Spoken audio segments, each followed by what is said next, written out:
Okay अजून एक बातमी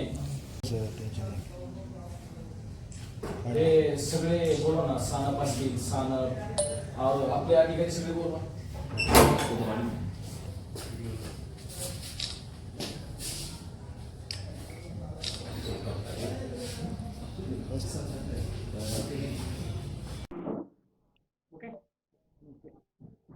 काल मनमाड शहर पोलीस स्टेशनच्या हद्दीमध्ये काल रात्र साधारणतः 22:55च्या सुमारास एक गोपनीय बातमीदारामार्फत आमचे DBचे कर्मचारी पोलीस कॉन्स्टेबल चव्हाण यांना मिळालेल्या माहितीनुसार नाशिकवरून रेल्वेने 4 जण येत आहेत आणि ते महाराजा हॉटेलला थांबून त्या ठिकाणी त्यांनी चोरून आणलेलं सोनं ते विकण्यासाठी येत आहेत अशा प्रकारची माहिती मिळाली. सदर माहितीची खातरजमा करण्याकरिता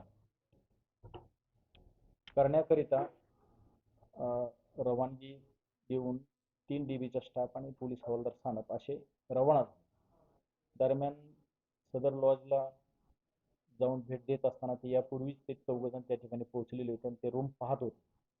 रूम बुक करीत असतानाच त्या 4पैकी एकाला त्यांना पोलिसांची पण आपल्यावरती छापा पडलेला आहे याची त्यांना संशय आल्याने त्यातील एक जण त्याचे श्रावण पोपट भालेराव राहणार जनार्दन नगर नांदूरनाका नाशिक यांनी रस्त्याच्या बाजूला असलेले गॅलरी तिथून खाली उतरून पळून जाण्याचा प्रयत्न केला. त्यात तो खाली पडला आणि त्याच्या दोन्ही पायाला गंभीर दुखापत झाली.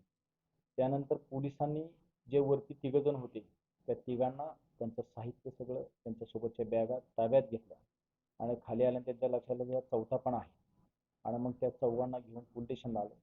2 पंचायत सविस्तर त्यांची अंगझडती सामान्य झडती घेतली असता त्याच्यामध्ये यातील दोघांनी श्रावण पोपट भालेराव आणि अमन हिरालाल वर्मा वय 50 वर्ष राहणार अंधेरी आणि अशी जी हे 2 जण होते या दोघांनी भिवंडी शहरातील शांतीनगर पोलीस स्टेशनच्या हद्दीत धामणकर नाका ते कल्याण नाका या दरम्यान त्यांनी घरपुडी केलेली. त्यांच्या घरपुडीतलं जे सोनं साधारणतः 4.42 म्हणजे 4.5 तोळ सोनं ते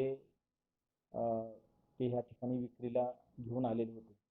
तर त्यांच्या सामानात झडती घेतली असता त्याच्यामध्ये 1 गावठी कट्टा, 3 जिवंत काडतुसे आणि जे मिळून आलेलं पिवळ्या धातूचे वस्तू आणि त्यांच्यासोबतच मोटरसायकलला स्मार्ट की सारखा वापर करण्यासाठी कैचीचे 2 भाग वेगळे करून त्याला व्यवस्थित घासून असे 3 पीस कटर म्हणजे घरपुडीचे हत्यार, 3 मोबाईल आणि साधारणतः 1020 रुपये अशी रोख रक्कम असा त्यांच्या याच्यामध्ये ऐवज मिळून आला.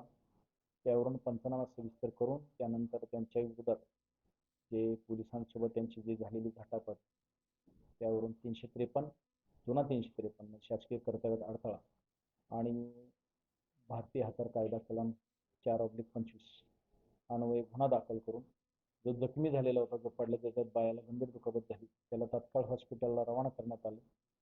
सब डिस्ट्रिक्ट हॉस्पिटलमधून त्याला पुन्हा मालेगाव येथे त्याला रेफर करण्यात आलं. त्या ठिकाणी एक पोलीस कॉन्स्टेबल त्यांना सोबत देऊन सुरक्षेकरता आणि बाकीच्या तिघांना त्यांची अटकपूर्व वैद्यकीय तपासणी करून त्यांना मान्य न्यायालयात आज हजर केले असता त्यांना 3 दिवसाची पोलीस कस्टडी रिमांड मिळाली आहे. तपास चालू आहे.